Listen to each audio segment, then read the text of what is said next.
Ya Tuhan, hidup kami ini pesanan-Mu. Kami ada karena Tuhan yang pesan kami ada.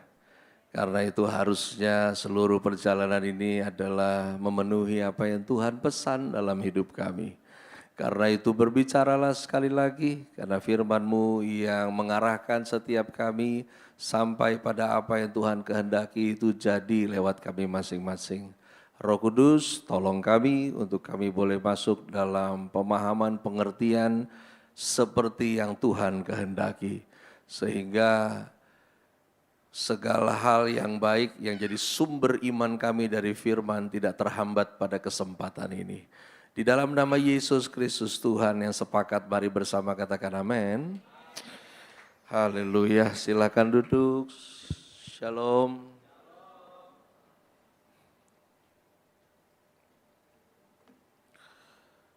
Minta tolong multimedia bantu saya dengan ngikutin khotbahnya. Jadi saya nggak mau bolak-balik next ya.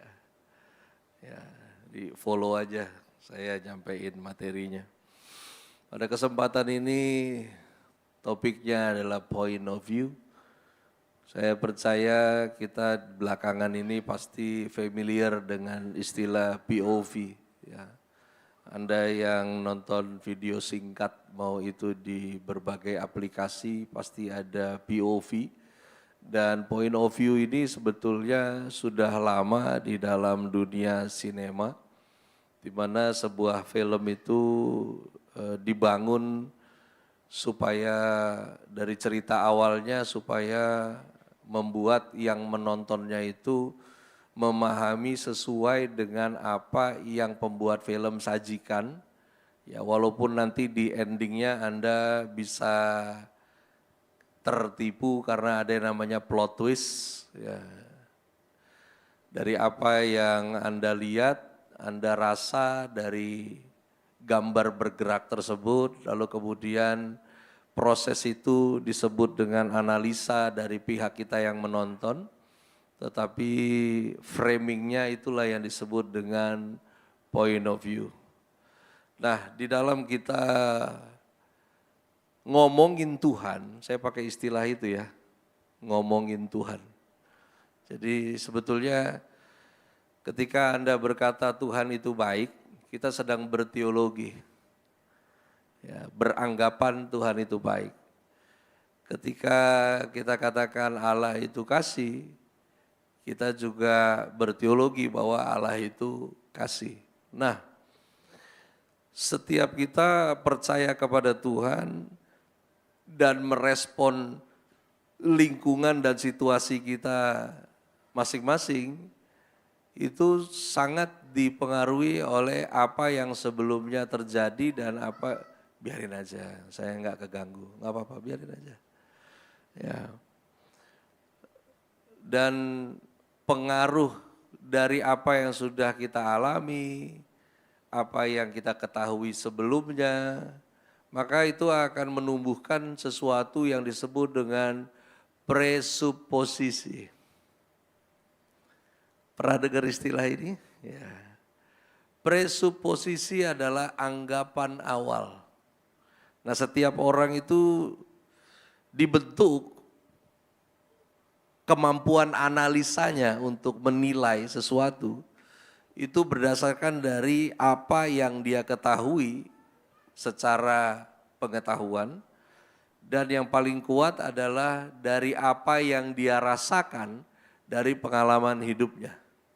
Makanya manusia itu ketika menilai sesuatu akan bekerja yang disebut dengan olah nalar dan olah rasa.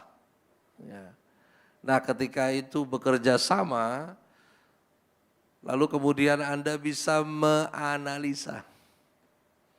Dari analisa tersebut, dari apa yang kau lihat, dan apa yang kau lihat menimbulkan rasa, maka akhirnya muncullah apa yang disebut dengan sikap. Nah, bicara tentang hal ini, mau itu orang Kristen atau bukan orang Kristen, setiap manusia yang menjalankan hidupnya maka akan bertemu dengan situasi-situasi yang baru setiap hari. Walaupun Anda punya kegiatan yang secara sistemik itu sudah autopilot begitu, ya, apalagi Anda yang karyawan, udah jelas tidurnya harus jam berapa supaya Anda fresh pagi, bangunnya jam berapa, mandi berapa lama, lalu kemudian berangkat dan di kantor apa aja dibikin, breaknya jam berapa, lalu Anda break makannya apa, dan itu jadi siklus yang Anda sudah bisa bayangkan ketika hari ini Minggu, Anda udah bisa bayangkan Senin sampai Jumat. Tetapi ketika Anda jalankan siklus itu selalu secara natural, ada hal-hal yang random bisa saja terjadi. Nah, ketika hal-hal yang random itu terjadi, maka Anda akan terpicu untuk sebelum merespon, pasti Anda akan menganalisa dulu. Nah, ketika kita melakukannya, maka framingnya disebut dengan point of view. Nah, bicara soal point of view, kita mulai dari Mazmur 139 ayat 1 sampai dengan ayatnya yang ke-6. Demikian firman Tuhan. Tuhan, Engkau menyelidiki dan mengenal aku. Engkau mengetahui kalau aku duduk atau berdiri. Engkau mengerti pikiranku dari jauh. Engkau memeriksa aku kalau aku berjalan dan berbaring. Segala jalanku kau maklumi. Sebab sebelum lidahku mengeluarkan perkataan, sesungguhnya semuanya telah kau ketahui ya Tuhan. Dari belakang dan dari depan engkau mengurung aku, dan engkau menaruh tanganmu ke atasku. Terlalu ajaib bagiku pengetahuan itu, terlalu tinggi, tidak sanggup aku mencapainya. Baik, beberapa summary-nya mengatakan bahwa sementara Anda dan saya menganalisa apa yang terjadi, orang-orang di sekitarmu, dan apa yang sebenarnya sedang Tuhan rencanakan dari apa yang Anda hadapi, maka firman katakan Tuhan itu menyelidiki setiap Anda dan saya. Orang di luarmu itu akan melihat bagaimana, minta tolong dibantu PowerPoint-nya, saya udah bilang tadi. Ya. Nah. Enggak, next. Ya. Sebelumnya, Tuhan menyelidiki aku. Ya. Orang melihat apa yang kamu lakukan, Tuhan memperhatikan kenapa kamu melakukannya. Karena itu gak ada di antara kita yang sebetulnya kenal banget satu dengan yang lain. Hanya Tuhan yang kenal baik Anda sendiri. Dan Tuhan itu mengetahui kamu duduk atau kamu berdiri. Dia tidak hanya memperhatikan Anda melakukannya, tapi kenapa kau melakukannya, Dia mengetahui. Tuhan itu mengerti pengertian pikiranmu dari jauh. Ketika kamu menilai, kamu menganalisa, bahkan ketika kamu mencurigai Tuhan, Tuhan mengerti pikiranmu dari jauh. Bahkan buat setiap kita yang jago untuk menganalisa lalu kemudian menaruh pikiran kita di masa depan. Ya, beberapa orang merasa hebat kalau dia bisa merancangkan masa pensiunnya. Saya pernah ngobrol dengan beberapa kawan yang coba merancangkan hal tersebut, tetapi akhirnya dia jadi stres sendiri. Beli rumah jauh dari kejauhan kota, posisi Jawa Tengah, agak gunung, jalur semua dipersiapkan untuk listrik, wifi dan lain sebagainya. 1 hari, 2 hari, 2 minggu masih menyenangkan, karena dia pikir dia sudah persiapkan ini dari jauh-jauh hari. Pagi bangun, lalu kemudian olahraga, setelah olahraga baru sarapan, mandi, lalu baca-baca buku, lihat televisi, makan siang, lihat lagi berita, lalu kemudian tidur siang, bangun sore, berkegiatan yang ada di sekitar rumah, lalu kemudian baca-baca lagi, lalu kemudian mandi sore, lalu makan malam. Setelah makan malam, lihat beberapa film, lalu tidur. Dan setelah tidur besok pagi dia lakukan yang sama. Satu hari pertama menyenangkan karena apa yang dia sudah pikir dari jauh itu terjadi. Tapi lama-lama gila juga. Ya. Nggak akan tahan juga lama-lama. Kalaupun akan ada yang tahan, Anda akan lihat bahwa mereka yang sengaja sudah dibesarkan di kota, lalu kemudian merancang untuk tinggal jauh dari keramaian di usia tuanya, justru akan menjadi lebih rentan. Saya nggak tahu kata yang dipakai apa. Kalau saya bilang lumpuh, dia sehat. Kalau saya bilang stroke, dia masih bisa mikir. Ya.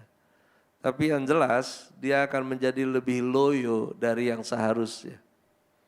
Ya, makanya buat Anda yang terlahir di kota, sebaiknya kalau kau semakin tua, semakin mendekatlah pada keramaian.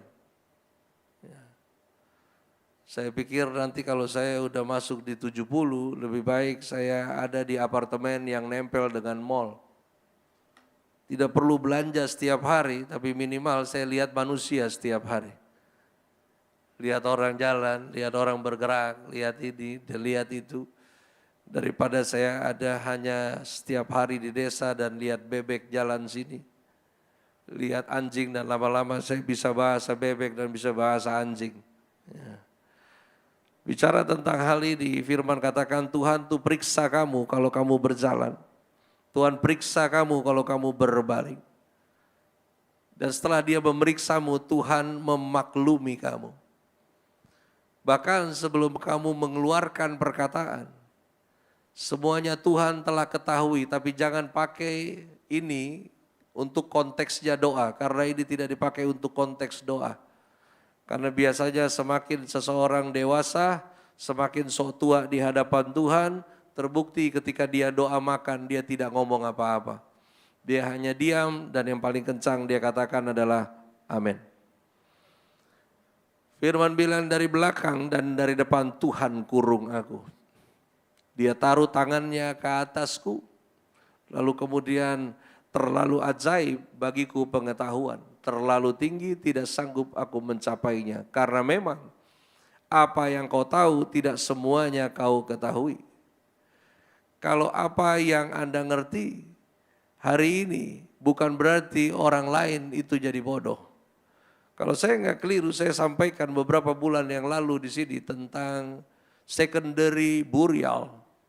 Ketika Yesus berkata biarlah orang mati menguburkan orang mati. Ya, saya ada data di mana berapa bulan lalu saya khotbah itu. Ada banyak pengkhotbah yang menghindari khotbah tersebut karena memang dibutuhkan waktu penggalian yang cukup lama. Ya. Dan ketika saya sampaikan di berbagai gereja, hampir 90% mengakui bahwa mereka baru tahu apa yang Yesus maksud dan apa latar belakangnya. Nah itu tidak membuat saya menjadi paling tahu, itu hanya membuat saya menjadi yang duluan tahu. Karena apa yang kau tahu yang saya tidak tahu bukan membuat Anda menjadi maha tahu, tapi hanya membuat Anda duluan tahu. Karena itu yang pertama, bicara soal point of view. Mari kita sepakati bersama, Tuhan maha tahu kalau kita sedikit tahu. Bisa ucapkan bersama-sama, Tuhan maha tahu kalau kita belum banyak yang Anda tahu, belum banyak yang saya tahu. Amin ya. Ya. Saya lagi mempelajari, mendalami paralegal. Jadi rupanya sekarang ini orang-orang awam ya, yang berkonsentrasi pada bidang hukum Ya, sebetulnya secara terminologi yang disebut dengan paralegal itu zaman dulu dipahami sebagai notaris, advokat, ya, jaksa. Nah, mereka-mereka ini disebut demikian. Namun rupanya makin ke sini ada sebuah stempel, stigma bahwa orang awam yang mempelajari hukum, nah orang tersebut juga dikategorikan sebagai paralegal. Nah, menariknya adalah sekarang paralegal itu ada license-nya. Ya. Nah, license-nya ini dikeluarkan oleh associate. Nah, menariknya license-nya itu tidak satu kali jadi. Tapi license-nya itu berdasarkan Anda mengikuti beberapa, dan saya bilang beberapanya ini panjang banget gitu. Ya, karena ada hukum pertanahan, ada hukum perbankan, ada hukum, dan setiap kali ikut nanti legalisasi dan dari apa yang saya belajar ternyata, nah ini sebetulnya saya nggak tahu ada di antara kita yang sekolah hukum di sini. Undang-undang, KUHP dan lain sebagainya yang kita miliki itu 80% warisan Belanda. Ya. Selebihnya kita yang buat itu pun bongkar pasang. Ya. Bongkar pasang. Ya. Karenanya bicara soal ini tahu itu tahu, ya, saya nggak tahu Anda punya teman nggak yang begitu. Karena ada orang yang kadang diajak ngobrol semua dia tahu. Ya. Padahal tahu sama pura-pura tahu itu memang beda tipis. Ya. Karena biasanya orang kasih tahu kalau dia tahu itu karena butuh validasi. Karena orang yang tahu biasanya tidak keluarkan apa yang dia tahu kalau tidak diperlukan. Sepakat enggak? Ya. Lalu kemudian dari Mazmur 139 ayat 7 sampai dengan ayat yang ke-16, saya bacakan buat kita sekalian. Kemana aku dapat pergi menjauhi roh-Mu? Kemana aku dapat lari dari hadapan-Mu? Jika aku mendaki ke langit, Engkau di sana. Jika aku menaruh tempat tidurku di dunia orang mati, di situ pun Engkau. Jika aku terbang dengan sayap fajar dan membuat kediaman di ujung laut, juga di sana tangan-Mu akan menuntun aku, dan tangan kanan-Mu memegang aku. Jika aku berkata, biarlah kegelapan saja melingkupi aku dan terang sekelilingku menjadi malam, maka kegelapan pun tidak menggelapkan bagimu. Dan malam menjadi terang seperti siang, kegelapan sama seperti terang. Sebab Engkaulah yang membentuk buah pinggangku, menenun aku dalam kandungan ibuku. Aku bersyukur kepadamu oleh karena kejadianku dahsyat dan ajaib. Apa yang Kau buat dan jiwaku benar-benar menyadarinya. Tulang-tulangku tidak terlindung bagimu ketika aku dijadikan di tempat yang tersembunyi. Dan aku direkam di bagian-bagian bumi yang paling bawah. Mataku melihat selagi aku bakal anak. Dan dalam kitab-Mu semuanya tertulis hari-hari yang akan dibentuk sebelum ada satu pun daripadanya. Enggak semua dari latar belakang pengalaman kita itu mutlak. Ya. Coba tampilin dulu. Ya. Ini Mazmur yang dijadikan lagu, summary-nya bilang, boleh di next. Ya. Mau ke langit Tuhan di sana, mau terbang dengan sayap fajar juga. Di sana bukan Tuhan, cuman tangannya doang aja ada di sana untuk nuntun. Ya. Oleh karena itu, bicara tentang point of view, bicara soal tahu atau tidak tahu. Bahkan Daud bilang, kalau saya pengen kegelapan ngelingkupi, terang di sekeliling jadi malam. Ya. Coba di next lagi boleh. Nggak ada yang bisa buat, Tuhan nggak bisa lihat kamu dan saya. Nggak ada. Tapi Anda dan saya terbatas secara view. Ya. Saya katakan di awal ada yang namanya presuposisi. Ya. Ada yang main trading nggak di sini? Ya. Kalau saya ini orang old school, buat saya saham yang masuk akal tuh yang boten-boten aja. Ya. Anda bisa beli saham dari produk yang Anda pakai setiap hari. Odolmu merek apa, mie instanmu merek apa, nah paling tidak di saham itu Anda aman. Bank Anda pakai apa untuk menabung, yang saya nggak bisa masuk akal si grafik ini memang. Ya. Warna kuning, warna hijau, goyang-goyang. Nanti cuman gara-gara Donald Trump ngomong apa, tiba-tiba anjlok. Ya. Nggak jelas juga sih mau bagaimana. Ya. Tapi ya setiap urusan trading ini memang punya analisisnya. Nah, bicara soal analisa, saya balik lagi. Setiap kita tahu dari apa yang kita sudah lewati. Itu udah pasti. Ya. Masing-masing punya pengalamannya. Tadi ibadah 1, ibadah 2, kalau nggak salah yang di depan semuanya pemuji ada 5, betul? 5 ya, siapa yang tugas dari ibadah 1 tadi? Iya kita ada 5 ya tadi, 5 kan? Ya. Kalau saya ingat dari apa yang saya analisa, yang di pojok sini laki-laki, agak kurus, mungkin udah pulang orangnya hari ini. Ya. Dia manly dan pemalu. Dari worship, dari lagu slow sampai lagu beat, dia tidak akan buka matanya full padahal dia bukan Cina. Dia sipitkan matanya sepanjang, bukan karena lampu, tapi karena manly ini malu. Ya. Yang di sebelahnya ada perempuan, saya ingat saya bajunya coklat. Dan ini dari gerak tubuhnya adalah orang yang dari kecil sebagai anak rumah. Karena cara dia angkat tangan aja kelihatan kakunya. Yang di sebelah sini, setelah dia baru kau ya. Betul. Kelihatan anak senja. Dia nyanyi dia gak peduli yang lain.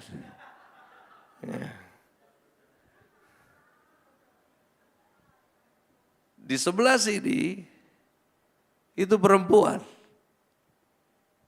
cukup adult, dia pegang stage. Ada kemungkinan usia lebih tua dari semua yang ada. Yang di pojok sini,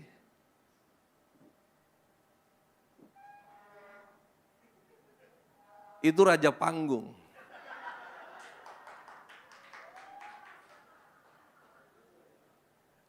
Dia kuasai stage. Dia jago gimmick.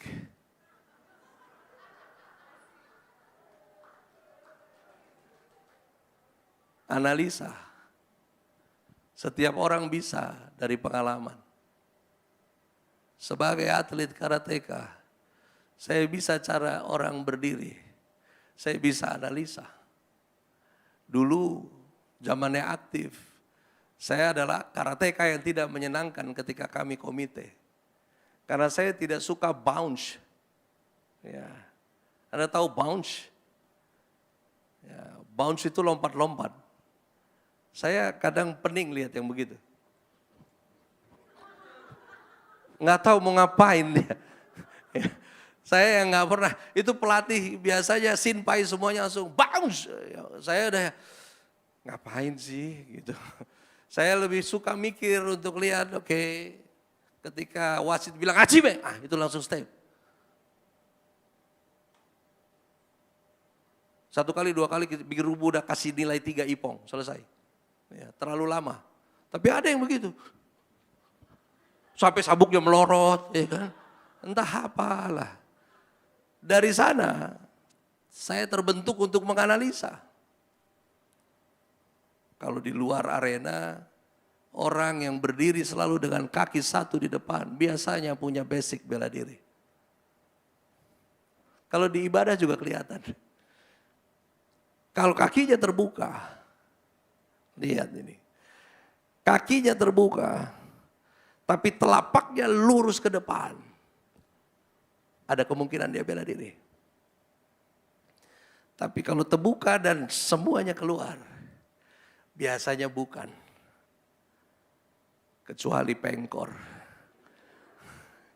Ya, tapi itu kan analisa. Analisa itu dibuat untuk membuat manusia merasa aman. Kalau saya dulu masuk di bar, masuk di diskotik. Kalau saya masuk itu tempat yang baru, saya masuk. Saya akan tracing tempat itu seperti anjing. Anda tahu kalau anjing masuk tempat baru, dia akan kencingin beberapa spot. Itu biasanya kalau saya masuk, saya harus tracing. Oke, toilet di sana, ada toilet lagi di sana. Exit emergency di sini, saya mesti cek exitnya bisa dibuka apa enggak. Pintunya ada satu cuman kalau keluar. Kalau terjadi perkelahian, maka saya harus lewat sini. Itu kebentuk. Ditambah dengan pekerjaan saya yang modelnya begitu. Jadi kalau Anda nonton film, ada orang yang suka menghitung perkelahian, itu bukan dongeng, itu beneran. Karena ketika saya harus berhadapan dengan 5 orang, maka saya harus tahu apa yang ada di depan saya. Oke, teko 1, gelas ada 2. Yang sebelah mana dulu? Mana yang paling banyak bacot, itu dulu dipukul. Ya kan? Baru yang lain akan mundur teratur, baru sikat yang paling dekat. Baru yang jauh, baru putari mereka, baru menghilang. Semua tekniknya ada di sini. Ketika saya lahir baru, barang itu yang paling susah dibuang.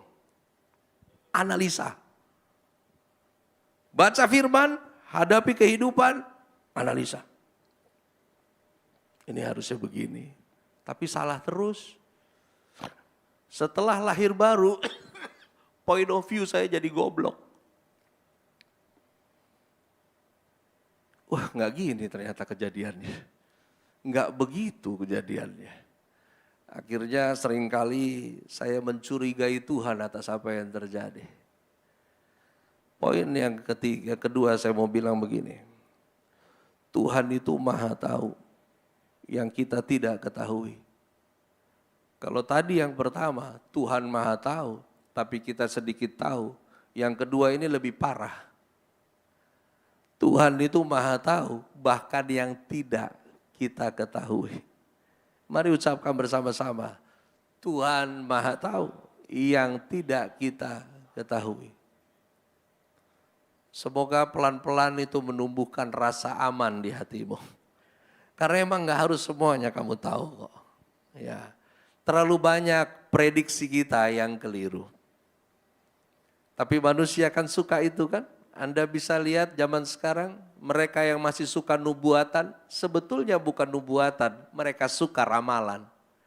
Kenapa manusia suka ramalan? Karena ketakutan akan hari besok. Maka dia pengen sesuatu yang pasti untuk dirinya.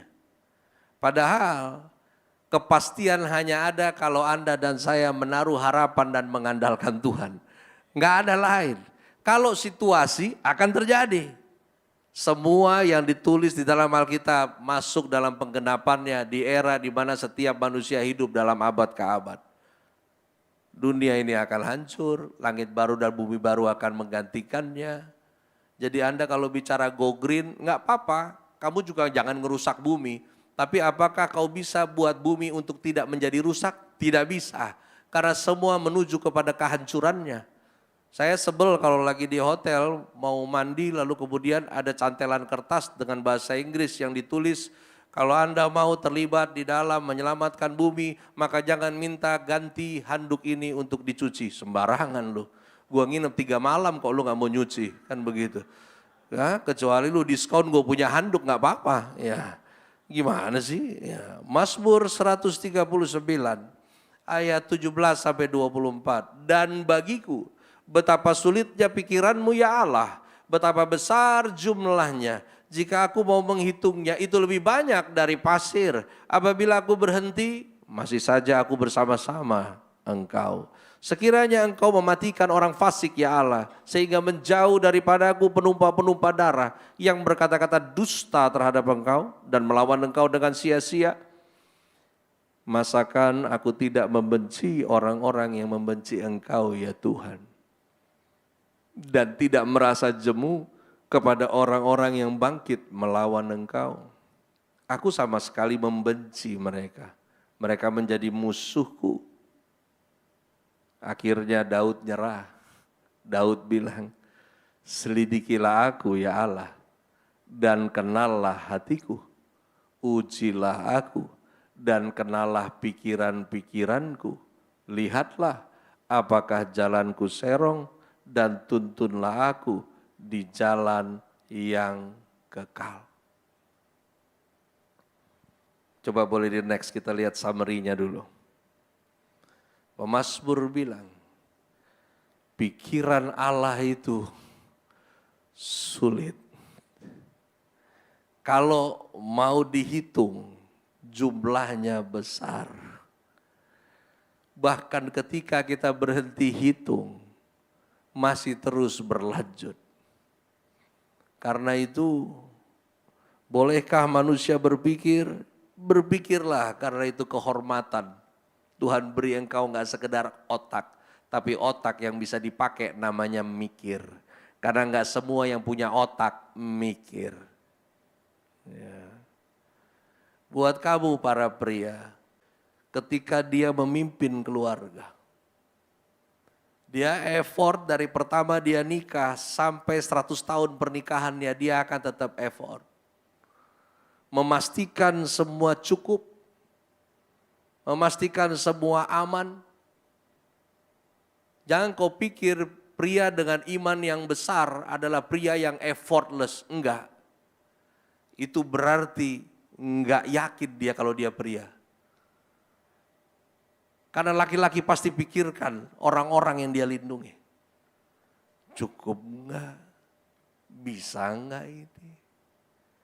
Besok bisa enggak? Walaupun perjalanan di dalam keluarganya sudah 20 tahun dan 20 tahun Tuhan tolong dia.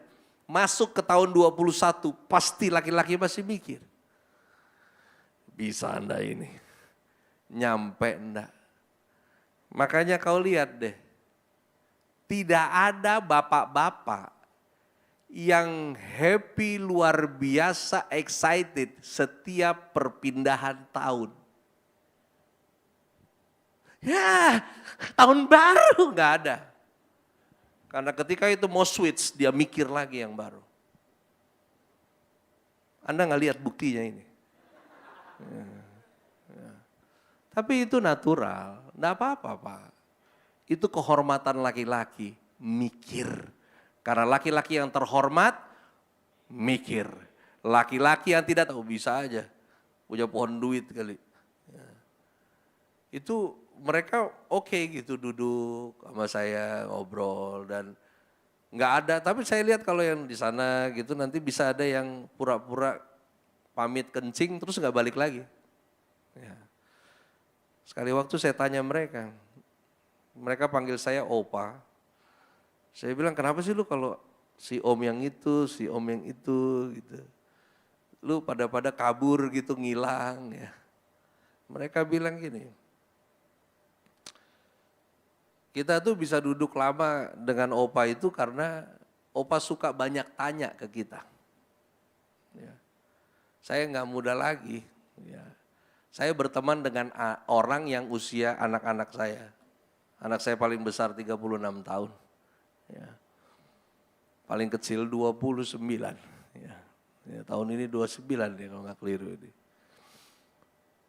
Saya percaya bahwa ada hal-hal di sekitar hidup saya yang sebetulnya saya skip. Nggak ngerti. Sorry nih. Berapa di sini yang hadir umur gocap? Ayo Pak. Umur gocap, oke.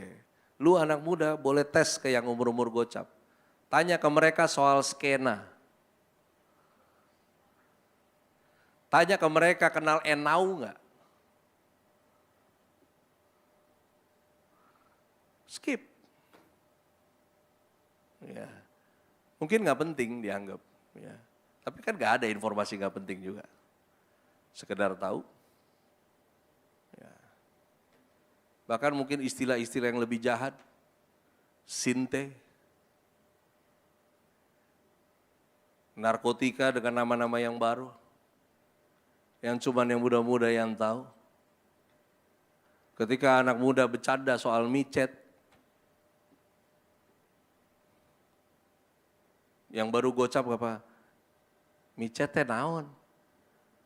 Itu Xiaomi merek paling tinggi. Ya. Ya. Saya suka bertanya hal karena saya tahu ada banyak yang gue gak tahu juga sebetulnya gitu loh. Mereka mulai jelasin, belum lagi kalau ada yang ngobrolin pelek ya kan. Dari kita bahas motor, rantai, sampai kita bahas mobil, sampai bahas drifting, sampai bahas whatever. Ya. Dan saya serap. Ya. Jadi mereka bilang gini, kalau Opa banyak nanya. Mereka taunya saya banyak nanya.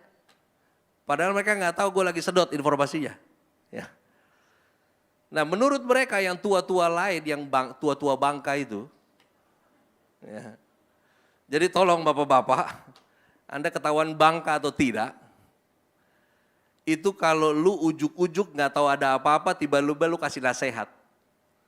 Itu asli anak muda mules, bener. Ya. Yang tiba-tiba ngasih nasihat, tiba-tiba kayak kita udah paling tahu begitu. Ya. Apalagi coba kayak saya begini, duduk ngomongin ke anak muda. Lu kalau mau rambut lu subur, kacau men. Pala gue aja begini, ya kan. Tiba-tiba saya mau bicara soal kesuburan rambut sama mereka. Itu milenial bilang, buset nih si Opa kagak punya cermin apa di rumah ya. Gitu. Atau mungkin dia suka menyisir dalam roh, ya kan, jadi gak ada yang tahu. Ya. Coba di next lagi bahannya.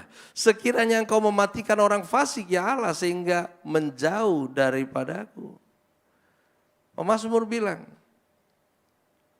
oke deh, gue ikutan juga Tuhan. Yang Tuhan gak suka, gue gak suka juga. Ya. Ini loh, saya ini ada di pihakmu loh. Jadi di sini, ini sebetulnya secara gramatikal, si pemazmur mau bilang gini, ayo dong jangan sembunyiin, bukain dong ke saya.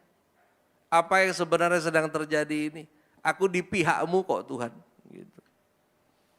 Sampai akhirnya pemazmur mentok dan pemazmur bilang, boleh di next lagi. Ya sudahlah, selidiki aku ya Allah.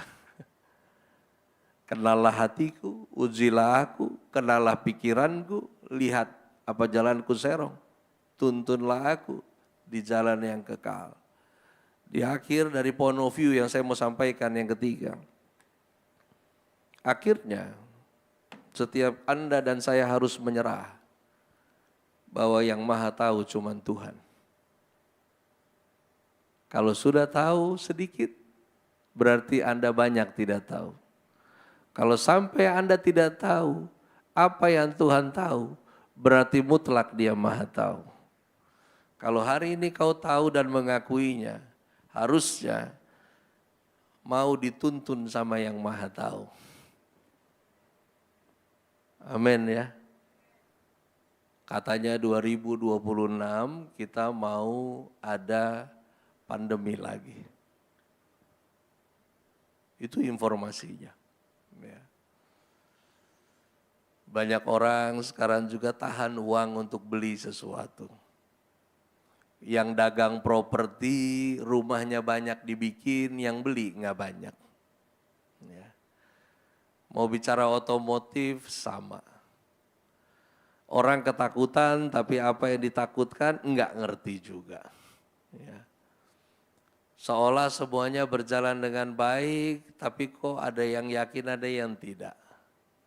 Bulan Juli kemarin, Juli ini dan Juni kemarin, informasi dari beberapa relasi yang ada di Bali mengatakan bahwa liburan tahun ini di pertengahan tahun tidak seperti liburan yang sebelum-sebelumnya.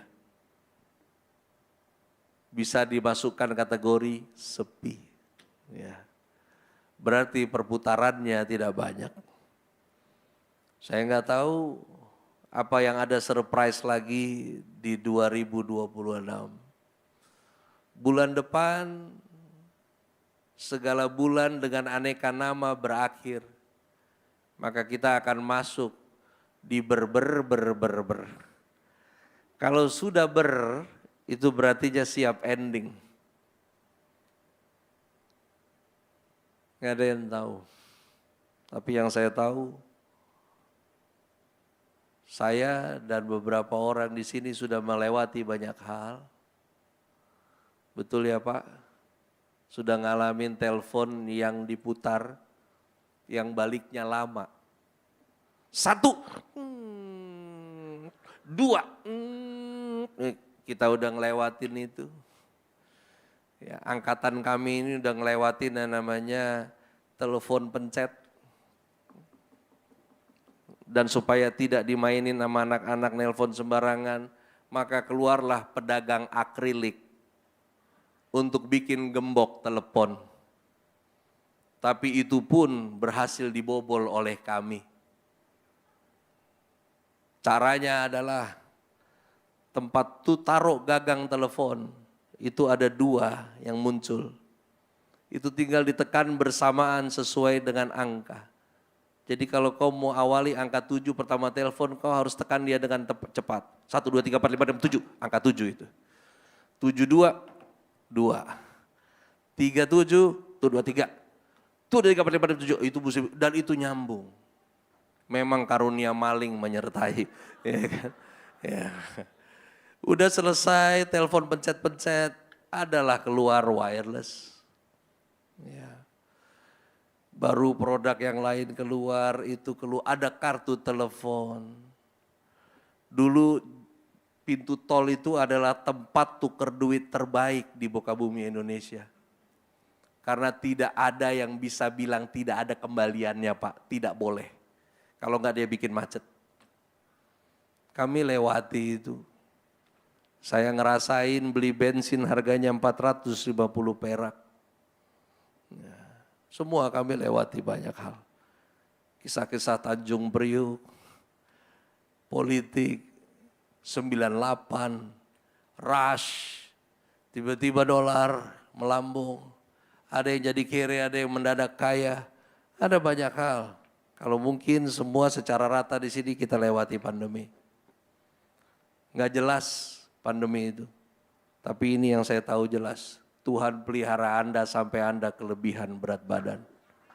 Amin. Ya. Katanya susah tapi gemuk. Memang aneh. Ya. Siapkan saja. Saya tidak tahu apa yang akan terjadi beberapa hari ke depan menyelesaikan bulan Juli ini. Tapi apapun juga, biarlah kita dituntun Allah yang Maha Tahu. Anda harus pikir, Anda harus persiapkan, tapi jangan terlalu all out. Karena enggak semua yang Anda siapkan itu jadi. Mari kita berdoa. Terima kasih Tuhan Yesus. Dalam keterbatasan kami berpikir dan memandang ini yang kami tahu. Bahwa kami dituntun oleh Allah yang Maha Tahu. Karena itu mungkin jarak pandang kami terbatas. Sebagaimana domba hanya bisa melihat dalam beberapa meter ke depan. Tapi rupanya itu yang menjadikan kami punya rasa aman yang sejati. Ketika kami menaruh harapan kami pada Tuhan yang kami andalkan, maka diberkati adalah sebuah kepastian. Terima kasih untuk perjalanan kami sampai hari ini. Ampuni kami yang sering kali mencurigai Tuhan. Ampuni kami yang sering kali sok tahu untuk membaca situasi zaman. Karena sesungguhnya terlalu banyak hal yang kami enggak mengerti. Namun pribadi-Mu di dalam setiap kami oleh Roh-Mu dan firman-Mu itu cukup buat kami. Terima kasih Tuhan Yesus.